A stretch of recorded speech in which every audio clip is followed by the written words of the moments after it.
heart that don't break, it just bends. And a barn full of four-legged friends. Ain't fancy, but it's ours to claim. That new Podunk name. I'm back at it with a new Podunk Almanac, and today we're going to talk about working dogs. You know, the kind of dogs that don't need a leash, don't need treats, don't need you to talk to them like a toddler to understand what's going on. They don't live for belly rubs or squeaky toys or the cute moments for social media. They live for work. They live for purpose. They live for the land, the livestock, and the rhythm of a farm that never sleeps. And if you've ever had a real working dog, you know exactly what I mean. There's a look in their eyes that says they're plugged into something older than you. Older than the farm, older than the fences and the barns and the tractors. Plugged into instinct. And that instinct doesn't lie. Working dogs do not operate on the same wavelength as the average family dog. They're not waiting for you to tell them what to do. They're watching, thinking, calculating, reading the land and the livestock, as well as the people all at once. They're the first to know when something's wrong and the last to leave when something needs doing. They don't need a lot of words. They don't need a lot of praise. They don't need you to explain the job. They just need you to understand that they already understand. And that's what makes them different. That's what makes them special. That's what makes them irreplaceable on the farm. There's a reason old-timers used to say a good dog was worth 3 hired hands. It wasn't a joke. It wasn't an exaggeration. It was the truth. A good working dog can move livestock without raising your blood pressure. They can read a goat's hesitation before it turns into a bolt. They can sense a cow's shift in attitude before she decides to test the fence. They can pick up on a predator's presence long before you ever hear a twig snap. And they do it all without asking for anything more than a job to do and a place to belong. That's the beauty of a working dog. They don't need much, but what they give is more than most people ever realize. And today's episode is about the logic of the working dog, the way they think, the way they read pressure, the way they understand purpose, and the way they carry themselves with a kind of quiet authority that doesn't need to be loud to be respected. We're not talking about your obedience school. We're talking about instinct. We're talking about the operation system that lives inside a real working dog. The kind that doesn't need to be told twice. The kind that doesn't need to be bribed. The kind that doesn't need to be convinced. The kind that was born for this. And if you've never had a working dog, this episode will show you why they're different.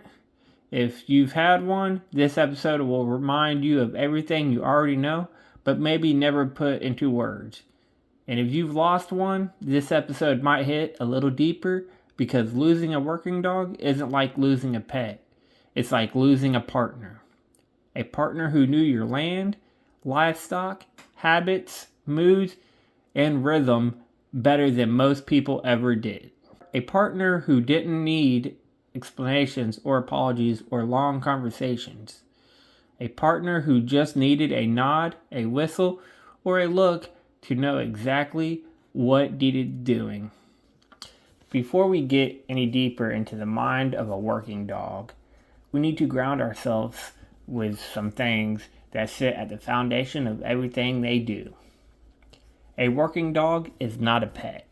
They can be affectionate, loyal, and they can be gentle with your kids. But none of that changes the core of who they are. A working dog is built for a purpose. Their brain is wired for tasks, patterns, movement, and responsibility. They're not waiting for you to throw a ball or scratch their belly. They're waiting for the land to speak, for the livestock to shift, for the day to begin. And if you treat them like a pet first and a partner second, you'll confuse them. You'll dull their edge. You'll take that sharpness out of their mind that was born for work. Second, a working dog reads pressure the way a musician reads notes.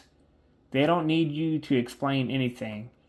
They don't need you to raise your voice or wave your arms or repeat yourself.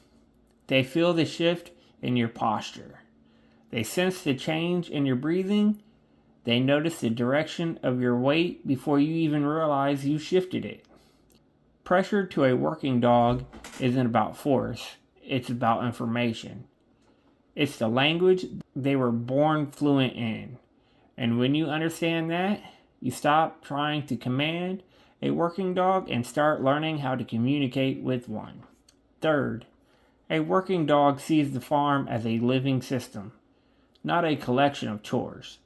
They don't see goats, cows, chickens, fences, and fields as separate things. They see the relationships between them. They see how movement in one area affects another. They see how a shift in the herd changes the energy of a pasture. They see how your mood affects the livestock. They see how the weather changes the behavior of the animals. A working dog is constantly reading the entire environment, not just the tasks in front of them. That's why they can anticipate problems before you even notice something is off. They're not reacting, they're interpreting. And finally, one that hits harder the longer you've worked with these dogs. A working dog's loyalty is tied to purpose, not pampering. They don't bond with you because you feed them or pet them or talk sweet to them. They bond with you because you give them a job that matters. They bond with you because you move with intention. They bond with you because you're part of the same system they're trying to hold together. A working dog doesn't want to be your baby. They want to be your partner. And when you treat them like one, they rise to it. They become sharper, steadier, more confident, and more connected. They become the dog they were meant to be. Grounding ourselves in these truths matters because everything else we're about to talk about, instinct, pressure, movement, purpose, and partnership, all of it sits on top of this foundation. Without it, the deep dive becomes a noise. With it, this deep dive becomes a map. And that's exactly where we're headed next. Y'all, there's a moment every handler remembers, and it usually arrives quietly, without fanfare or warning. It's the moment when a working dog moves before you ask. Not because they're ignoring you, but because they saw the situation forming before you even recognized the shape of it. That's when you realize you're not dealing with a creature waiting for instruction. You're dealing with a mind shaped by generations of purpose. A mind that interprets the world faster than you can articulate it. That moment changes the relationship forever, because you stop thinking of the dog as something you manage and start recognizing them as a partner with their own intelligence, their own logic, and their own way of reading the land. A working dog begins the day long before you do. They don't step outside to discover what's happening. They step outside already knowing. The air tells them things, the ground, and the herd all tell them things.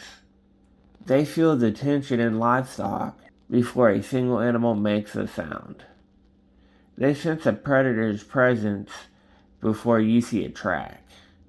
Their awareness isn't a skill you taught, it's a state of being they were born into. They live in a level of environment sensitivity most humans never reach. And that sensitivity is the foundation of everything they do. What makes their awareness so remarkable is how seamlessly they integrate it. A dog doesn't stand there analyzing the wind, or calculating the herd's mood. They absorb it. They interpret it. They move through the world like the land is speaking directly to them. You'll see it in the way their ears shift, the way their eyes track something you haven't noticed yet, and the way their posture changes when the energy of the pasture shifts. They're not reacting to events, they're anticipating them. Y'all, pressure is the language they speak most fluently. It has nothing to do with force. Pressure to a working dog is intention. It's the difference between stepping forward with the confidence and stepping forward with the doubt. It's the difference between a shoulder that signals movement and a shoulder that signals the stillness. They read the smallest cues in your body, the ones you don't even realize you're giving. Humans think pressure is something you apply with your hand or your voice, but to a working dog, pressure is something you communicate with your presence. Your body language becomes their map. A shift in your weight, a breath that tightens or softens, a moment of hesitation, they feel all of that. They don't need you to narrate the work. They don't need you to explain what you want. They need you to be clear in your intentions. When your energy is scattered, they tighten up. When you're grounded, they settle.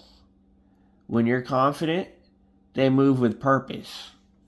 They're not responding to commands. They're responding to the truth of your posture. Purpose is the backbone of their world. A working dog without a job is like a tool left to rust. It still exists, but it's not alive in the way it's meant to be. You can see the difference in their eyes, their posture, their energy. A dog with purpose carries himself with a kind of grounded certainty, like they're plugged into the heartbeat of the farm. They don't need constant praise or constant direction. They need to know they're part of something bigger than themselves. An instinct is the inheritance they carry from generations of dogs who survived by reading the world correctly.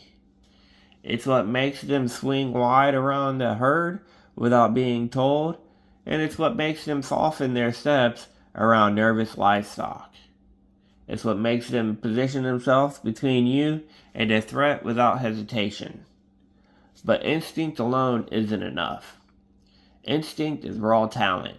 Discipline is what shapes it into something useful. A dog with instinct but no structure is like a musician with perfect pitch but no timing. Impressive but unreliable. A working dog reads you as deeply as they read the livestock. They know when you're tired, frustrated, rushing, and when you're second guessing yourself. They adjust their behavior based on your emotional state, not because they're trying to please you, but because your energy affects the entire operation. They're not trying to be stubborn when they hesitate. They're responding to the signals you're putting into the world. There's a rhythm to working with a dog that can't be taught in a classroom. It's something you learn through seasons spent together, through mistakes and corrections, through long days when everything goes wrong, and long days when everything goes right. It's the rhythm of knowing when to step forward and when to step back, when to let the dog take the lead and when to call them off. When you find that rhythm, the work becomes almost effortless. Not because it's easy, but because you and the dog are moving the same intention. A working dog measures success differently than humans do. They don't care about looking impressive or finishing quickly. They care about completion. They care about order. They care about the land settling back into quiet. When they finish a task, they don't look for applause. They look for the next thing that needs doing. That's the difference between a working dog and a pet. A pet waits for direction, but a working dog seeks purpose. Even when they appear to be resting, their mind is still working. You'll see them lying in the shade, eyes half closed, body still, but their ears flick at the slightest shift in the herd. Their breathing changes when the energy of the pasture changes. They're resting, but they're not off duty. A working dog is never fully off duty. Their body may be still, but their awareness never shuts down. People who don't understand working dogs often mistake their intensity for anxiety or hyperactivity. But that intensity is focus. It's the same kind of focus you see in a seasoned rancher who can spot a sick animal from 50 yards away. It's the same kind of focus you see in a farmer who knows the weather is about to turn before the sky even darkens.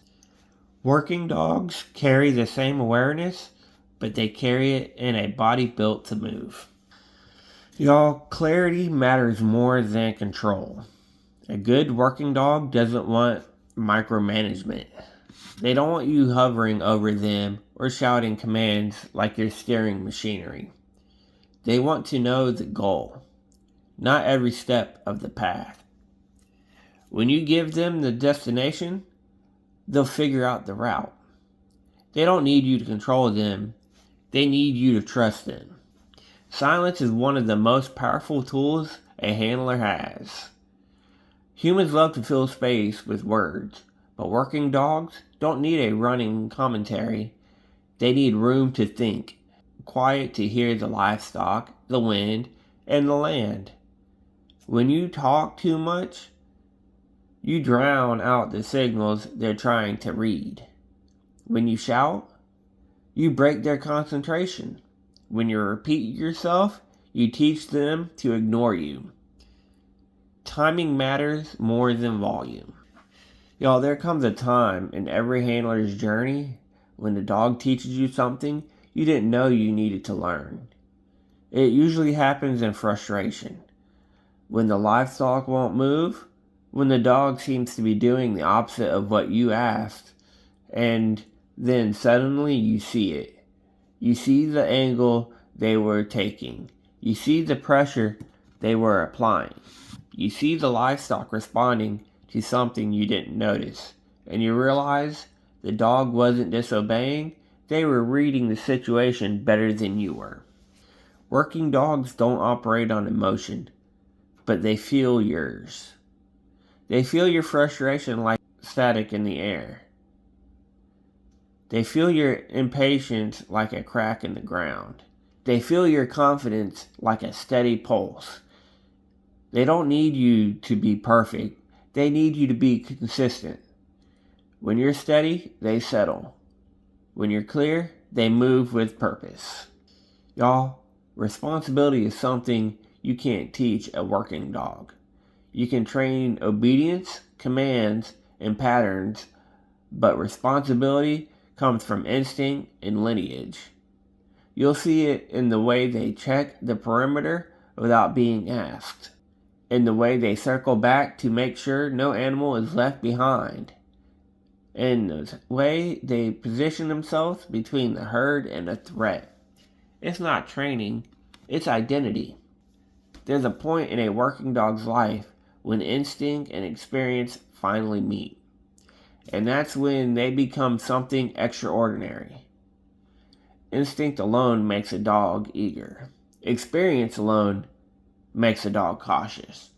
But when a dog has both, when they've lived enough seasons to understand the rhythm of the land and still carry the sharpness of instinct, they become a partner capable of preventing problems before they start. A seasoned dog understands livestock on a level that feels almost supernatural. They know the difference between a goat bluffing and a goat about to bolt. They know the difference between a cow that's irritated and a cow that's dangerous. They know the difference between a predator passing through and a predator hunting. They don't think about it, they feel it. Y'all, positioning is where their intelligence becomes visible. A young dog chases livestock trying to force movement with speed. An experienced dog places himself exactly where the pressure needs to be. They stand still when stillness is the cue. They move slow when slow is the language. They widen their arc when the herd is nervous and tighten it when the herd is testing them. They're not reacting to the animals, they're shaping the animals' decisions. Trust is the backbone of the partnership between a handler and a working dog. Not blind trust, earned trust. The kind built through seasons spent together, through storms weathered, through long nights and early mornings. A working dog doesn't trust you because you feed them. They trust you because you show up. They trust you because you're consistent. They trust you because you ask them to do something you wouldn't do yourself. And then there's the wisdom of an old working dog. The kind of wisdom you cannot buy. You can't rush and you can't replace. It's the wisdom of seasons spent watching the land shift from green to gold, to brown, to white, and back again. It's the wisdom of knowing the difference between a normal night's wind and a wind that carries danger. It's the wisdom of understanding the herd not as bodies to be moved, but as a living system to be managed. Losing a working dog like that isn't losing a pet. It's losing a partner who saw the world before you did. Y'all, there's something about a working dog that hits different when you see them out on the back roads with you. Not in the pasture, barn, or in the middle of a job, but just riding shotgun while the world rolls by. Out there, away from the noise of chores and the rhythm of the farm, you start to notice the things you missed during the rush of the day. The way their ears twitch at sounds you didn't hear. The way their eyes track the tree line like they're reading a story written in shadows. The way their body stays relaxed but never fully lets go of awareness. Even on a simple drive, they're working. Not because you asked them to, but because it's who they are. A working dog doesn't clock out. They just shift gears. Y'all, I've always believed the back roads tell the truth about a person. And a working dog seems to know that too.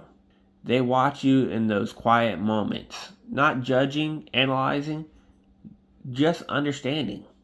They know when you're carrying something heavy in your mind. They know when the days wore you down more than you let on. They know when you're replaying a mistake or worrying about something you can't fix tonight. And they don't try to fix it for you. They don't try to cheer you up. They don't try to distract you. They just sit there, steady and present, like a reminder that you're not walking this road alone. There's a comfort in that kind of presence, the kind that doesn't demand anything, doesn't ask anything, doesn't need anything. It just is. Y'all, there's a stretch of a road near every farm. Doesn't matter where you live, where the world feels quieter. The trees lean in a little closer. The fields open up a little wider. The sky feels bigger. And that's usually where the truth hits you the hardest. Maybe it's the way the light falls. Maybe it's the way the wind shifts. Maybe it's the way the dog lifts their head like they feel something you haven't caught up to yet.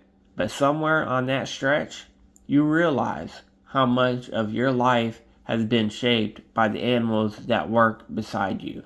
Not the ones you raised for meat milk, or eggs. Not the ones you feed and water and manage, but the ones who choose to work with you.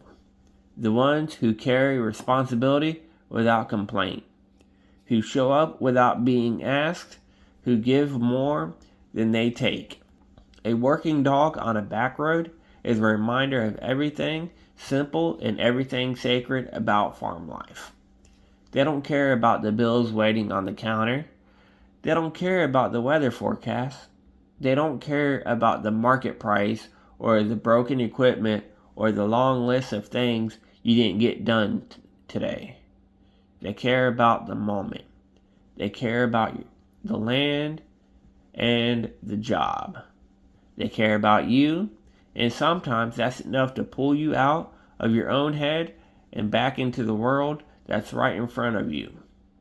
The world that's still turning, still breathing, still offering you a place in it. That's the heart of Backroad Banner. The truth that sneaks up on you when the world slows down enough for you to feel it. The truth that working dogs aren't just helpers or tools or animals you train. They're partners. They're witnesses. They're the quiet keepers of the farm's rhythm. They're the ones who see you at your best and your worst and stay steady through both.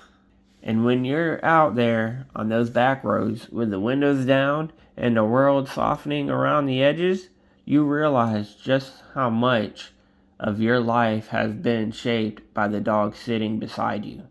Not because they demanded a place in it, because they earned one. Y'all, now let's bring it in a little bit. Working dogs aren't just a topic. They're a reminder of what it means to live with purpose, move with intention, and to carry responsibility without complaint. They're a mirror for the kind of steadiness every farmer wishes they had more of. And as we shift out of the deep dive, the reset is simply this. Hold on to the truth that working dogs don't complicate the world. They clarify it. They strip away the noise and leave you with what matters. That's the energy we carry forward. Next Tuesday, we're stepping into a brand new species lane. A fresh mind, a fresh operating system. A fresh way of seeing the farm through the eyes of another creature that lives the same world you do, but interprets it completely different. And every Thursday, we talk about farming as a broader topic. So as we close this episode, let the weight of everything we've talked about settle in. Not as something heavy, but as something grounded. Working dogs aren't just animals with jobs. They're partners in the oldest sense of the word. They're the quiet keepers of the farm's heartbeat. They're the ones who move through the world with a kind of clarity we'd all be better for learning. And as the day winds down and the land softens into evening, there's a comfort in knowing that somewhere out there, a dog is still listening, still watching, still holding the line between order and chaos with nothing more than instinct and heart. So until we talk again, keep farming and always pay attention to your animals and your land.